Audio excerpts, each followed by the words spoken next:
नमस्कार, आप देख रहे हैं प्राइम न्यूज का डिजिटल प्लेटफॉर्म और मैं हूं आपके साथ प्रीति राय। आज हम बात करने वाले हैं अयोध्या को लेकर। आपको टाइटल देखकर भी समझ आ चुका होगा या फिर बहुत हद तक लोगों को समझ में नहीं भी आया होगा, लेकिन इसके बारे में हम बात करेंगे। रघुनाथ के दर्शन करने पहुंचे एकनाथ जो कि महाराष्ट्र के मुख्यमंत्री हैं, एकनाथ शिंदे, उनके बारे में यहाँ पे बात हो रही है। और रघुनाथ भगवान राम के, तो देखिए, महाराष्ट्र के मुख्यमंत्री एकनाथ शिंदे अयोध्या के एक दिवसीय दौरे पर पहुंचे हैं और न सिर्फ वही पहुंचे हैं बल्कि डिप्टी सीएम देवेंद्र फडणवीस भी पहुंचे हैं और कई हम कह सकते हैं शिवसेना सेनानी भी वहां पर पहुंचे, कई कार्यकर्ता पहुंचे हैं वहां पर भगवान राम के दर्शन पूजन करने के लिए। और ऐसे में अयोध्या में फिलहाल माहौल बहुत खुशी का है, लोग जश्न मना रहे हैं और साथ ही तैयारियां भी भरपूर कर ली गई थी उनके आगमन को लेकर। एक दिन पहले ही भारी संख्या में शिवसेना के समर्थक भी वहां पर पहुंचे थे, ढोल नगाड़ों के साथ वहां पर पहुंचे थे ताकि अपने मुख्यमंत्री का, अपने उप मुख्यमंत्री का वहां पर स्वागत कर सके। लोग भी हमारे साथ जुड़ रहे हैं। सुरेश भक्तानी हमारे साथ जुड़ गए। सुरेश, आपका बहुत बहुत स्वागत है प्राइम न्यूज के डिजिटल प्लेटफॉर्म पर। गुरु मलिक जुड़ गए। गुरु, आपका भी बहुत बहुत स्वागत है प्राइम न्यूज के डिजिटल प्लेटफॉर्म पर। तो देखिए, हम बात करने वाले हैं अयोध्या को लेकर। अयोध्या में चूंकि बड़े पैमाने पर रामलला के मंदिर का निर्माण हो रहा है और ऐसे में जाहिर सी बात है कि हर मतलब हम कह सकते हैं आम आदमी भी और हर नेता, हर अभिनेता भी, बहुत सारे लोग हैं जो दर्शन पूजन करने के लिए बार बार अयोध्या आ रहे हैं। और ऐसे में पहली बार ऐसा हो रहा है कि महाराष्ट्र के मुख्यमंत्री बनने के बाद वे पहली बार एकनाथ शिंदे पहुंचे हैं और डिप्टी सीएम देवेंद्र फडणवीस भी पहुंचे और साथ ही प्रदेश के भी कई अधिकारी उनके साथ रहेंगे, भगवान रामलला के दर्शन करवाएंगे और साथ ही जो भी वहां पे कार्यक्रम होते हैं, आरती होती है, सरयू घाट पर जो आरती होती है, तमाम चीजों में वह शामिल होने वाले हैं। छोटू ठाकुर हमारे साथ जुड़ गए हैं। छोटू जी, आपका स्वागत है प्राइम न्यूज के डिजिटल प्लेटफॉर्म पर। राधे राधे आपको भी छोटू जी। चंद्रिका यादव भी जुड़ गए। आप लोग कैसे, एक बार जरूर बताइएगा और साथ ही आप लोग जुड़ा कीजिए हमसे अगर आपके भी कुछ ऐसे सुझाव हैं टॉपिक्स को लेकर कि हम किन चीज़ों के बारे में ज़्यादा बात करें। चूंकि देखिए, जो खबरें हमारे पास होती है वो खबरों के अलावा आप डिजिटल प्लेटफॉर्म में किन चीज़ों के बारे में बात करना ज़्यादा पसंद करते हैं, इसके बारे में भी आप थोड़ा सुझाव दें ताकि अगली बार हम आए तो पूरी तैयारी के साथ आए और उस पर एक अच्छी सी चर्चा हो सके। राहुल पटेल भी जुड़ गए। राहुल, आपका भी बहुत बहुत स्वागत है। तो देखिए, हालांकि बात तो हम करेंगे अयोध्या को लेकर, मुख्यमंत्री एकनाथ शिंदे को लेकर, लेकिन उससे पहले फिर से हर रोज की तरह मेरी आज भी आपसे एक यही अपील है कि कृपया करके आप लोग अपने घरों में ही रहिए, कहीं बाहर अन्यथा नहीं जाए। क्योंकि पहली चीज ये है कि गर्मी अब बहुत ज्यादा बढ़ रही है। ऐसे में हीट वेव की भी बहुत अब संभावना जताई गई है कि हीट वेव्स बहुत ज्यादा हो रहे हैं। ऐसे में लोगों की तबीयत खराब होना शुरू हो चुकी है। और साथ ही दूसरा सबसे बड़ा रीजन है कोविड को लेकर। जी हाँ, कोविड के आंकड़े एक बार लगातार फिर से बढ़ते जा रहे। तो ऐसे में हर रोज की तरह मैं आज भी आप लोगों से यही अपील कर रही हूँ कि आप लोग अपने घरों में ही रहिए। अगर आप अपने ऑफिस के कारण या किसी भी काम के कारण, कॉलेजेस के कारण, जो भी आपका शेड्यूल है डे टू डे लाइफ में जो भी आपके कार्य हैं वो सब करिए और साथ ही आप लोग मास्क का ही उपयोग जरूर करिए और सैनिटाइजर का उपयोग जरूर करिए।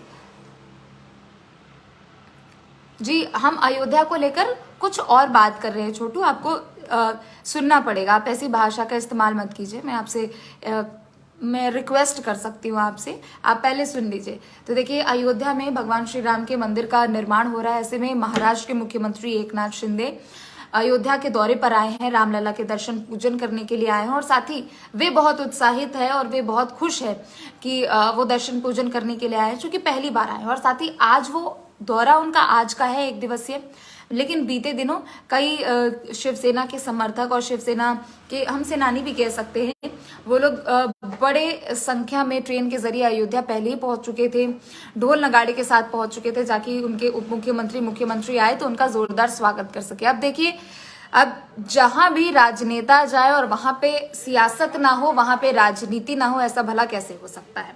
पहले आपको उनका शेड्यूल बताते कि आखिर क्या क्या है। तो 11:45 पर वो अयोध्या के हेलीपैड पे पहुंचे थे।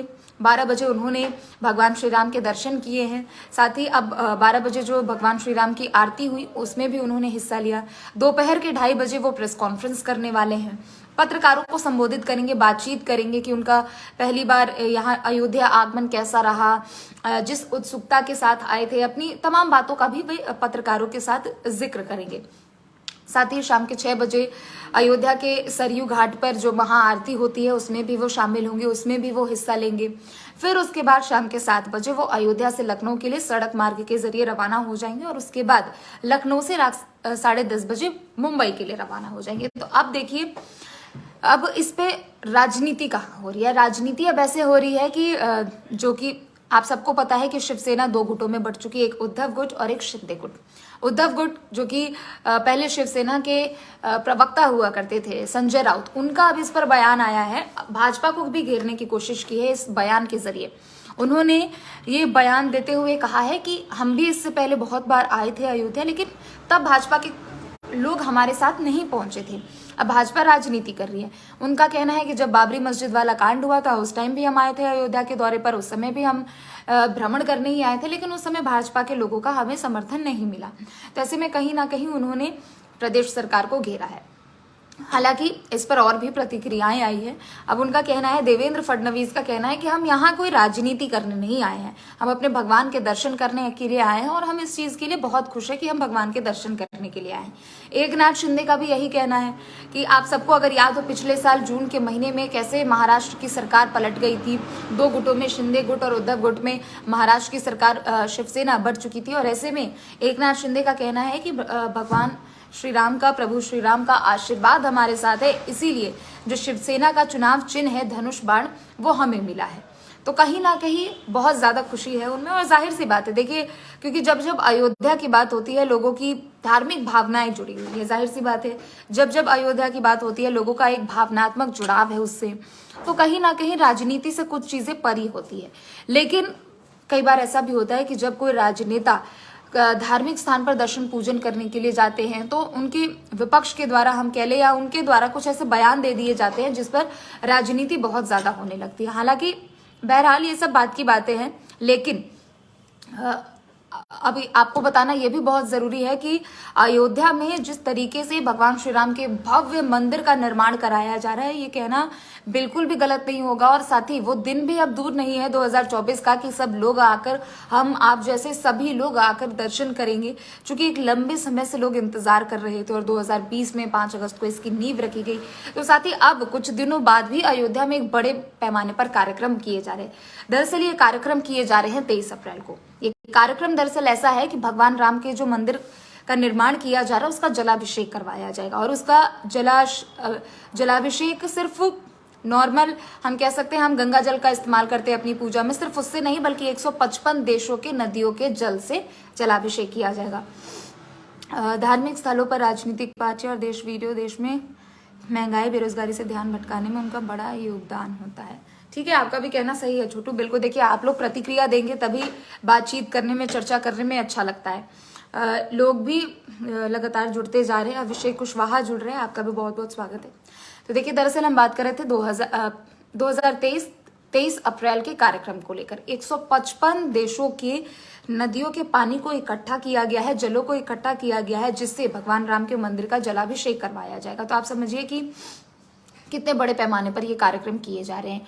और जो 5 महाद्वीप है उनके भी जलों को इकट्ठा किया गया। और सिर्फ ये इतने कम समय में इकट्ठा नहीं किया गया है, 2020 से ही इस पर काम शुरू हो चुका था। 2020 जब कोविड का दौर हमने देखा था, तब दुनिया भर के सारे नदियों के जलों को इकट्ठा किया गया, उस पर स्टडी किया गया।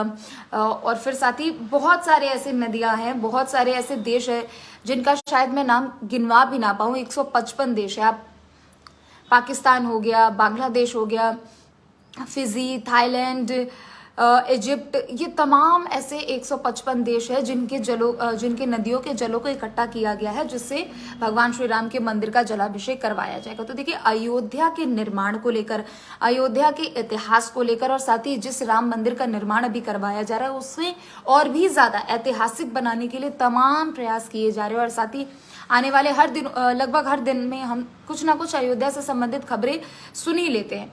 तो ऐसे में इंतजार 23 अप्रैल का भी है, चूंकि बड़े पैमाने पर अंतर्राष्ट्रीय मेहमान भी यहाँ पर आने वाले हैं। छोटू ठाकुर जी फिर से कुछ कहना चाह रहे हैं। राजनेता धार्मिक स्थलों पर इसलिए जाते हैं ताकि मैं बेरोजगारी से ध्यान हटाने के लिए। देखिए, ऐसा नहीं है, महंगाई और बेरोजगारी से ध्यान हटाने के लिए कोई कहीं नहीं जाता है।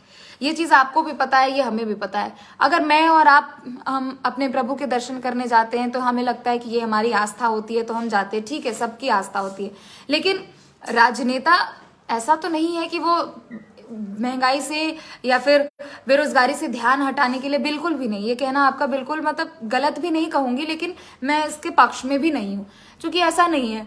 उनका भी एक, हम कह सकते हैं कि राजनेता के पद पर वो बेशक जरूर है, हाँ उनकी जिम्मेदारी जरूर बनती है कि अगर महंगाई जैसी चीजें हो रही है, बेरोजगारी जैसी चीजें हो रही है, तो इन सब पर अब वो जरूर ध्यान दे। लेकिन अगर कोई राजनेता किसी धार्मिक स्थल पर जाता है तो उसका मतलब ये नहीं होता है कि जो ताजा मुद्दे चल रहे हैं उससे ध्यान भटकाने के लिए हो, क्योंकि अचानक से कोई कहीं नहीं जाते। एक प्री प्लान्ड होता है, एक प्रोसीजर होता है, एक प्रोटोकॉल होता है, उसको फॉलो करते हुए लोग जाते हैं, और जाना भी चाहिए, क्यों नहीं जाना चाहिए। मीडिया पर क्या यही काम है, कहाँ राजनेता जाते हैं? बिल्कुल काम है। देखिए, अगर हम राजनेताओं की खबरों को आपको दिखाते तो आपको पता कैसे चलेगा? अगर मैं आपको बताती ही नहीं तो आपको पता कैसे चलता कि एकनाथ शिंदे जा रहे हैं?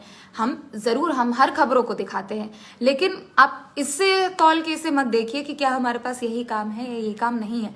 हम जो भी खबरें होती है, हम हर दिन की खबरें आपके पास लाते हैं, और अयोध्या को लेकर जब भी कोई चीज होती है उसे हर जगह दिखाया जाता है, चाहे मीडिया को लेकर हो, हर कोई उसके बारे में बात करता है। अगर राजनेता कहीं भी जाते हैं, जाहिर सी बात है, मुख्यमंत्री हैं वो किसी राज्य के, तो ऐसे में अगर वो कहीं भी जाएंगे तो वो कर्तव्य बनता है, वो फर्ज बनता है कि वो लोग उसे दिखाए।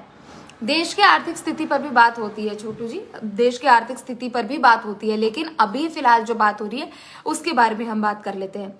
तो देखिए, 23 अप्रैल को एक बड़े पैमाने पर कार्यक्रम की तैयारी की जा रही है। आरएसएस के तमाम कार्यकर्ता इसमें मौजूद रहने वाले। मुख्यमंत्री योगी आदित्यनाथ खुद उस जलों से जलाभिषेक करवाएंगे भगवान राम के मंदिर का, और साथ ही आप कह सकते हैं कि विश्व हिंदू परिषद के लोग भी बड़े पैमाने पर लोग इकट्ठा होने वाले, अंतर्राष्ट्रीय स्तर के भी बहुत लोग इस पर इकट्ठा होने वाले। तो ऐसे में कहीं ना कहीं जो अयोध्या को लेकर चीजें अब सामने आ रही है वो अपने आप में बहुत ज्यादा ऐतिहासिक होती जा रही है, और जाहिर तौर पर लोगों की खुशियां इसके प्रति नजर आ रही है। तो चलिए, फिलहाल के लिए सिर्फ इतना ही, और देश और दुनिया की तमाम खबरों के लिए आप देखते रहें प्राइम न्यूज़।